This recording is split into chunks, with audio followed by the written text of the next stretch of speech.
Let's pray. Lord, bigyan niyo po ako palagi ng katahimikan. Katahimikan ng puso, isip at buong pagkatao.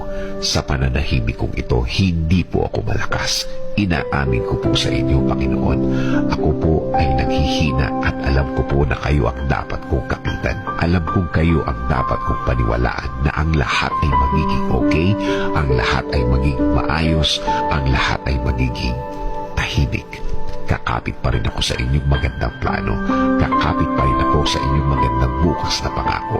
Alam kong ang lahat ng oras na may problema ay mabilis na lilipas, mabilis na mawawala. Alam ko din, Lord, na hindi ibig sabihin na wala akong nakikitang nangyayari ay walang nangyayari.